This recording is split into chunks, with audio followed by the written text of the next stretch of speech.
स्वयंपाकात स्वादाची जान, डीएम मसाले तुमच्या घराची शान. छत्रपती शासन महिला गृह उद्योग कबनूर इचलकरंजी घेऊन येत आहेत अस्सल परंपरेची मराठमोळी चव म्हणजेच डीएम मसाले. मटन मसाला, चिकन मसाला, धणे पावडर, गरम मसाला, बिर्याणी मसाला, तिखट चवदार मसाले आणि चटणी म्हणजेच डीएम मसाले.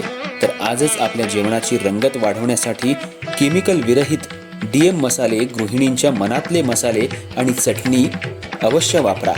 डीएम मसाले महिला बचत गटाद्वारे करणारे स्वच्छ माफक दरामध्ये म्हणजेच डीएम मसाले. संपर्क दिव्याताई मगदूम, मोबाईल 91 30 80 22 55.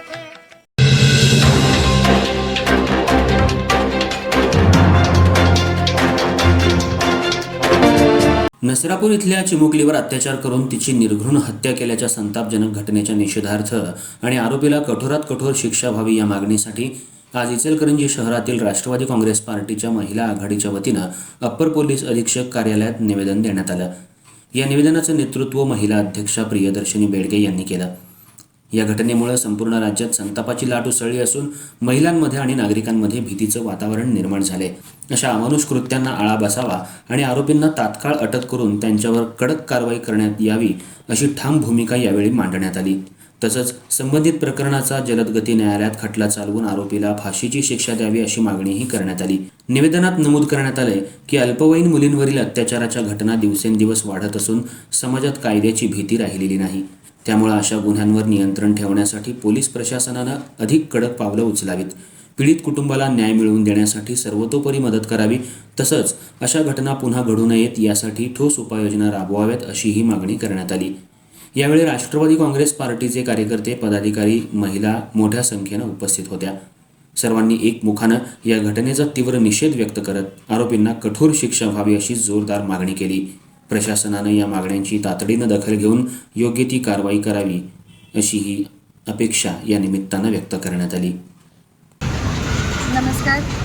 परवा 1 मेला नसरापूर जिल्हा पुणे तालुका भोर इथे घडलेली जी घटना आहे, 3.5 ते 4 वर्षाच्या मुलीवरती जो अत्याचार झाला, त्या अत्याचाराच्या निषेधात आज आम्ही इथे राष्ट्रवादी काँग्रेस महिला आघाडी अप्पर पोलीस अधीक्षक यांच्याकडे निवेदन देण्यासाठी आलेलो आहे.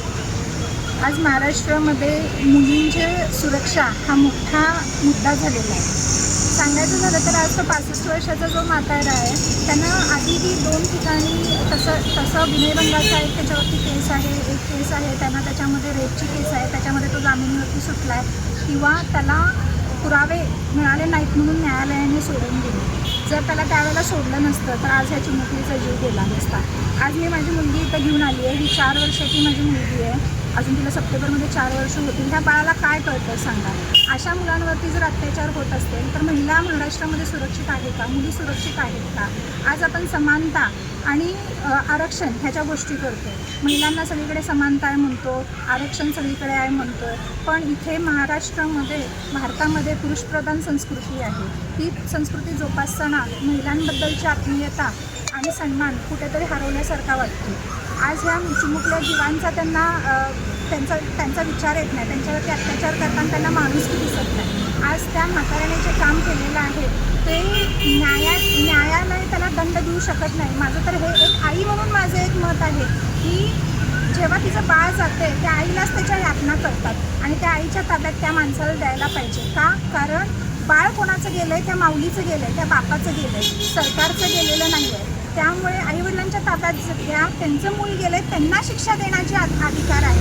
आणि मला माहिती आहे की लोकशाही आहे. लोकशाहीमध्ये पुराव्यांशिवाय काय करता येत नाही किंवा 4 चौकात आणून त्यांना चौकामध्ये फाशी देता येत नाही. पण एक आईचं हृदय, महिलेचं हृदय, आज आपण जिजाऊंच्या मातीतले महिला आहोत, मुली आहोत. शिवरायांच्या महाराष्ट्रात आपण जगतोय आणि आंबेडकरांच्या तत्वांच्या खाली आपण न्याय मागतोय.